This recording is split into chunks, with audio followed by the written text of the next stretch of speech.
ఈ వీడియోలో మనం ప్రీమియర్ ప్రోలో తెలుగు టెక్స్ట్ ఎలా టైప్ చేయాలో తెలుసుకుందాం. దానికోసం ముందుగా మీరు క్రోమ్లోకి వెళ్ళండి. ఇక్కడ గూగుల్ ఇన్పుట్ అని టైప్ చేయండి. అది సెర్చ్ చేయగానే మీకు ఇలా first option try Google input tools online అని వస్తుంది. సో మీకు ఇక్కడ ఇంగ్లీష్ అని ఉంది కదా, దాన్ని సెలెక్ట్ చేసుకొని అక్కడ లోపలికి వెళ్తే ఇక్కడ మీకు తెలుగు అని ఉంటుందన్నమాట. ఆ తెలుగుని క్లిక్ చేయండి. మీరు ఇక్కడ ఏం చేస్తారంటే మీ కీబోర్డ్లో మీరు ఏదైతే తెలుగు టైపింగ్ చేయాలనుకుంటున్నారో దాన్ని మీరు ఇంగ్లీష్లో టైప్ చేయండి. GANDIKOTE. సో నేను గండికోట అని టైప్ చేయగానే ఇక్కడ తెలుగులో గండికోట అని వచ్చింది చూడండి. నేనేం చేస్తాను అంటే దీన్ని సెలెక్ట్ చేసుకుంటాను. RAHASYAM రహస్యం PELUSUKUMBAM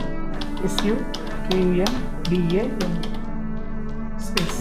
ఇప్పుడు దీన్ని కంట్రోల్ ఏ నొక్కి మొత్తం కాపీ చేసుకుంటున్నాను. కాపీ. ఇప్పుడు ఏం చేస్తానంటే ఇక్కడ న్యూ ట్యాబ్ ఓపెన్ చేస్తాను. ప్లస్ ఐకాన్ ఉంది కదా, న్యూ ట్యాబ్ ఓపెన్ చేసి ఇక్కడ సెర్చ్లో Unicode to non Unicode search చేస్తాను అనమాట. సో ఇలా సెర్చ్ చేయగానే మనకు first option Unicode to non Unicode converter అని వస్తుంది. నేను దీన్ని సెలెక్ట్ చేసుకుంటున్నాను. అంటే ఇక్కడ ఇన్పుట్ టెక్స్ట్ ఉంది కదా, ఈ టెక్స్ట్లో నేను Ctrl+V పేస్ట్ చేస్తాను అనమాట. ఇది పేస్ట్ చేసిన తర్వాత ఆటోమేటిక్గా ఇక్కడ కింద అనేది ఈ కోడ్ అనేది జనరేట్ అయిపోయింది. Ctrl+A ప్రెస్ చేసి దీన్ని కాపీ చేసుకుంటాను. సో ఇప్పుడు కాపీ చేసుకున్న తర్వాత ఏం చేస్తానంటే ఇక్కడ కింద సర్చ్ బార్ ఉంది కదా, అక్కడికి వెళ్ళి నేను MS Word అని టైప్ చేస్తాను. ఓపెన్ చేసుకుంటాను. దాన్ని ఓపెన్ చేస్తున్నాను.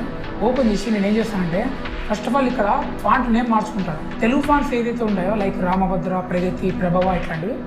సో ప్రభవాన్ని సెర్చ్ చేసి ఇక్కడ వచ్చిన ప్రభవాన్ని ఎంటర్ నొక్కుతున్నాను.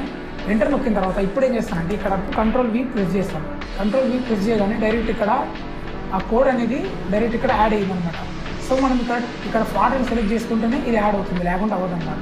సో నేను ఇప్పుడు ఏం చేస్తానంటే కొంచెం జూమ్ చేసుకుంటాను. జూమ్ చేసుకొని స్పేస్ నొక్కి ఇలా పెట్టుకుంటాను. చూడండి నీట్గా వచ్చింది, గండికోట రాసింది. ఇప్పుడు నేను ఏం చేస్తానంటే Ctrl+A ఆల్ సెలెక్ట్ చేసుకొని మళ్ళీ కాపీ చేసుకొని ఇప్పుడు నేను డైరెక్ట్ ప్రీమియర్ ప్రోలోకి వస్తాను. వచ్చిన తర్వాత ఏం చేస్తాను, ఇక్కడ T అని ఉంది కదా, T సెలెక్ట్ చేసుకొని ఇక్కడ ప్రెస్ చేస్తాను అనమాట. ప్రెస్ చేయగానే మనకి ఇలా వస్తుంది. ఇక్కడ నేను ఏం చేస్తాను Ctrl+V. సో Ctrl+V నొక్కగానే మీకు ఇలా వచ్చింది చూడండి. ఒకసారి బాగా అబ్జర్వ్ చేయండి.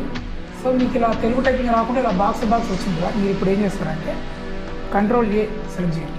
సో Ctrl+A సెలెక్ట్ చేసుకున్న తర్వాత ఇక్కడ పైన మీకు ఎసెన్షియల్ గ్రాఫిక్స్ అని ఉంది కదా, దాన్ని సెలెక్ట్ చేసుకొని కొంచెం కిందకు వచ్చారంటే మీకు ఇక్కడ టెక్స్ట్ అని ఉంటుంది. టెక్స్ట్లో ఏం సెలెక్ట్ చేసుకోవాలి, మనం తెలుగు ఫాంట్ మాత్రం సెలెక్ట్ చేసుకోవాలి. నేనైతే మళ్ళీ ప్రభావాన్ని సెలెక్ట్ చేసుకుంటాను. సో చూడండి ఇక్కడ ప్రభావాన్ని కదా, సో దీన్ని క్లిక్ చేయగానే